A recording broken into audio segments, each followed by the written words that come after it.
Hola gente, saludos a todos.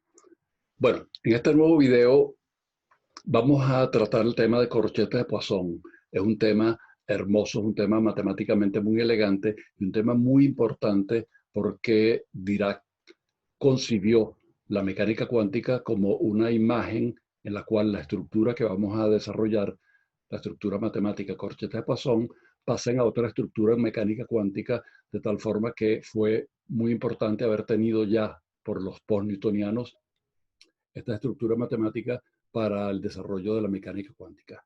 Bueno, vamos a lo que vinimos. Supongamos que tenemos una función de las variables del espacio de fase, Q y P. En general, Q, por supuesto, son muchas Qs, tantas como grados de libertad haya y muchos P. ¿Okay? Y esta función de las variables del espacio de fase pueden cambiar con el tiempo, de modo que tengo una función de Q, P y T.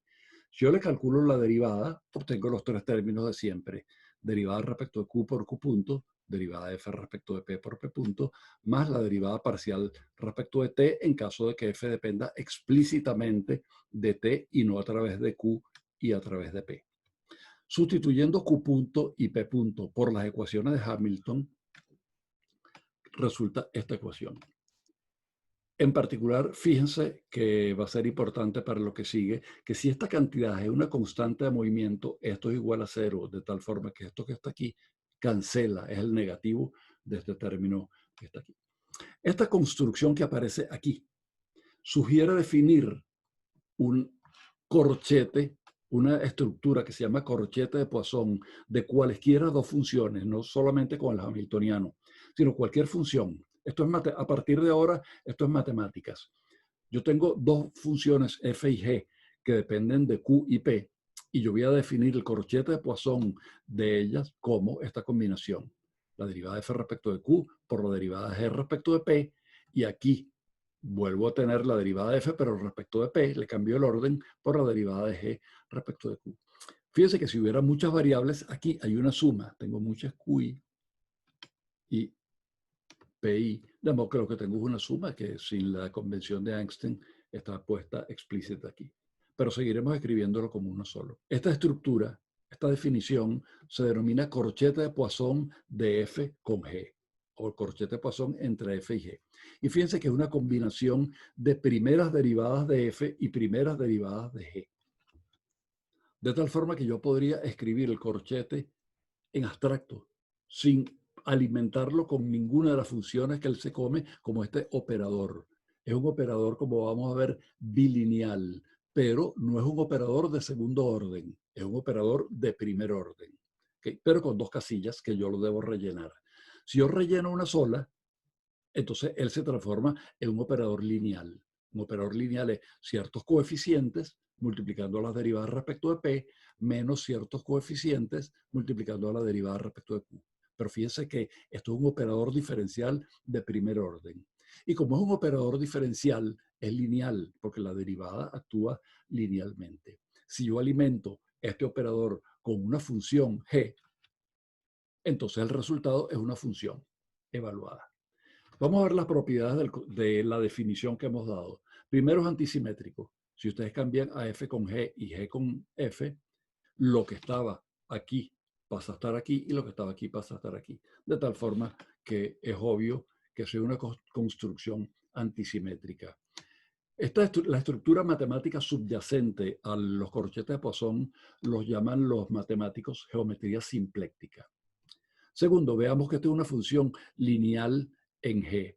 Claro que es lineal en G, porque si ustedes sustituyen G por una suma, como esto está actuando como forma de una derivada sobre G, va a actuar sobre una combinación lineal de G como actúa una derivada.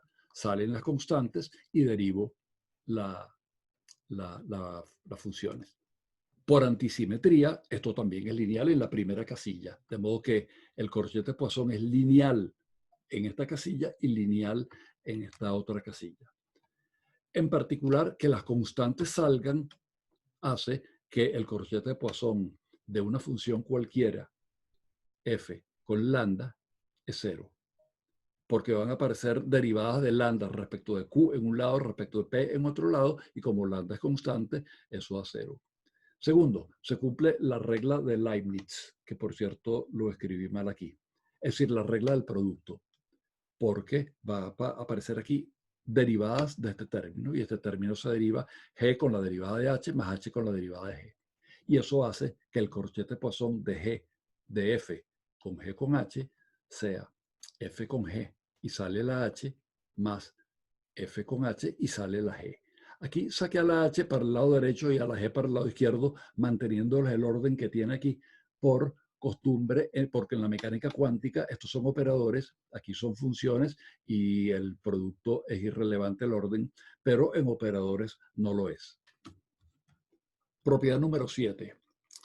Si ustedes derivan respecto del tiempo, o hacen la derivada parcial respecto a cualquier parámetro que lo llame tiempo por una desviación de físico, de f con g, eso es equivalente a que hagan el corchete de Poisson de la derivada de f respecto de t con g y f con la derivada de g respecto de t. Simplemente escriban el corchete de f con g en términos de su definición, deriven y reagrupen. Observe que si ustedes hacen el corchete Poisson de f con una función que ahora es q, porque q y p son funciones del espacio de fase, ¿de acuerdo? De modo que ustedes pueden hacer el corchete de f con q. Aquí va a aparecer la derivada de q con q, y si estamos en múltiples dimensiones, aquí va a aparecer la derivada de qi respecto de qj, y va a aparecer una delta que se suma con esto. En todo caso, extiendan ustedes estas propiedades a cuando hay índices. Okay. Eso significa que la derivada de q con f es la derivada de f respecto de p. De modo que hallar el corchete de una función respecto de q deriva respecto de p. Y simétricamente, si ustedes hacen el corchete de p con f, aquí va a aparecer una derivada que es 0 y aquí una derivada que es 1, eso es la menos derivada respecto de q. Hallar el corchete de el momento es calcular una derivada espacial. Hallar el corchete de Poisson de una coordenada espacial deriva respecto del momento. En particular, si este momento ustedes lo denotan así, el corchete de Poisson en abstracto no aplicado a nada, es el operador gradiente, porque lo que va a aparecer aquí son las derivadas respecto de x, respecto de y y respecto de z. Y esto es reminiscente de lo que uno sabe de mecánica cuántica, que P es un operador cuya representación, el espacio de las coordenadas, es el gradiente. P es el gradiente. ¿De acuerdo? Dirac lo que demostró, lo que propuso, es que el corchete de Poisson, cuando se hace la transición a la mecánica cuántica, va a dar a menos IH por el conmutador de los operadores que tienen que ver con las funciones que ustedes metan aquí. ¿De acuerdo? Bien, es muy fácil ver, por supuesto, que los corchetes de P y Q, ¿sí? Si quieren, de PI y QJ, son los corchetes que se llaman corchetes elementales. Son los corchetes básicos a partir de los cuales ustedes pueden construir todo lo demás. Si ustedes hacen el corchete de P con P, da 0. El de Q con Q da 0 y el de P con Q da una delta de Kronecker. Finalmente, y para terminar, vamos a ver la propiedad número 8, la identidad de Jacobi. Si ustedes hallan el corchete de F con G y ese corchete, ustedes le hacen el corchete con H y ahora rotan cíclicamente F, G y H para obtener estos términos, el resultado es 0. Demostración. Lo pueden hacer a fuerza bruta. Desarrollen esto y va a ser muchos términos. Fíjense que aquí hay dos términos. Cuando hacen el corchete de esto, van a tener por cada uno de estos dos van a tener dos más. De modo que aquí tienen 4, aquí tienen 4, aquí tienen 4. Son 12 términos que van a tener ahí. Ellos se cancelan. Landau tiene el siguiente argumento que es muy bonito. Fíjense que f con g tiene primeras derivadas de f. De modo que f con g y eso con h tiene segundas derivadas de f, porque f está sometido a un doble corchete, este que está aquí y este que está aquí. ¿Ok? Quiere decir que la ecuación de Jacobi, esta ecuación, todas las tres variables, f, g y h, aparecen dos veces cada una de ellas en un doble corchete. F aparece aquí en un doble corchete y aquí. ¿Ok? G aparece en este doble corchete y en este. Y H aparece en este y este.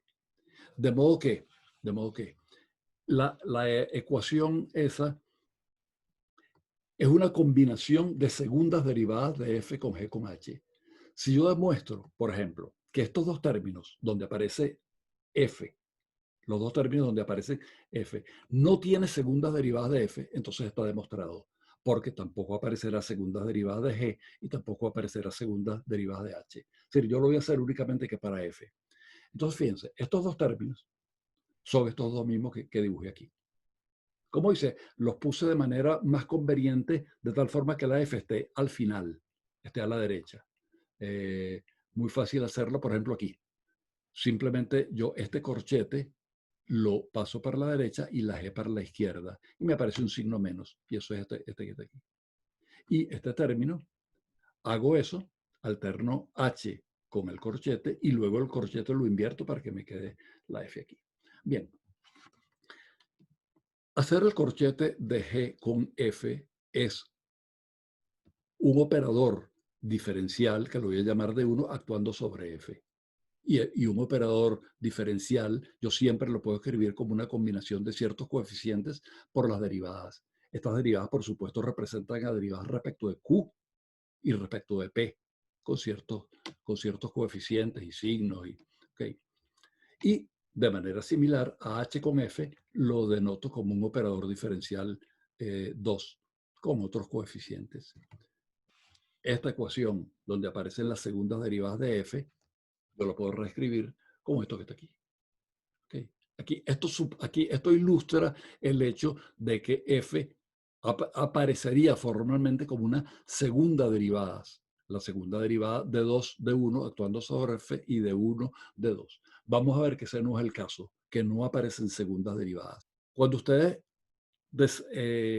escriben esta relación utilizando D1 y D2, le va a aparecer esto. Y esto no hay manera sino de que ustedes lo repitan y saquen sus propias conclusiones. Esto es de 1, esto es de 1 y esto es de 2. De tal forma que esto es de 2 por de 1 y esto es de 1 por de 2, actuando sobre F. Si ustedes desarrollan los dos términos que vienen aquí de derivar psi1 y de derivar psi, van a tener estos dos términos y este término da origen a estos dos términos. Los términos que tienen segundas derivadas son este término de aquí y este término de aquí. Y esos términos, la segunda derivada conmuta, aquí lo que tienen es este producto, de tal forma que este término se mata con este término. Y este operador resulta ser un operador lineal. Aquí hice un cambio de índices para que fuera obvio que este es un operador lineal actuando sobre F. Como no es un operador de segundo orden, entonces esto que está aquí es igual a 0. Y lo mismo para G y lo mismo para H, quiere decir que hemos demostrado la identidad de Jacobi. Vamos a ver finalmente y muy rápidamente que la identidad de Jacobi permite obtener un resultado muy bonito, y es que si F es una constante de movimiento y G también, el corchete de Poisson de F con G también lo es. Es decir, que dado dos constantes de movimiento, ustedes hallan una tercera, que es el corchete de Poisson entre ellas. Lo voy a demostrar y voy a hacer una demostración suponiendo que F y G no dependen del tiempo explícitamente. Y en el taller les mandé hacer la demostración completa. Fíjense, si F y G no depende del tiempo explícitamente, la derivada de F respecto de T es el corchete de Poisson. Está ausente el término de la derivada parcial. ¿Okay? Eso, por cierto, en mecánica cuántica, una magnitud física es una constante de movimiento si su operador conmuta con el hamiltoniano. Lo equivalente aquí es que una función es constante de movimiento si su corchete de Poisson con el hamiltoniano es igual a 0. Como G también es constante de movimiento, su corchete con el hamiltoniano es igual a 0. Y la identidad de Jacobi, que está escrito aquí, observen que aquí aparece F con G, pero F y G, F es constante de movimiento, su corchete de Poisson con esto es cero. G es constante de movimiento, su corchete de Poisson con H es cero, y por tanto el tercer término que queda es este. Pero esto es el corchete de Poisson de F con G, corchete de Poisson con H. Como eso vale cero, eso significa que F con G es constante de movimiento. Para ustedes demostrar el problema propuesto en el taller, cuando sí es, lo que tienen que hacer es esto. Lo que tienen que hacer es esto. ¿Okay? Recordar esto. Eso es todo por los momentos del corchete de Poisson. Seguiremos avanzando, seguiremos mandándole los videos que correspondan y nada, toca fajarse. Háganlo, por favor, resuelvan el taller y hagan las críticas necesarias, que estamos embalados en este proceso complicado. Un abrazo.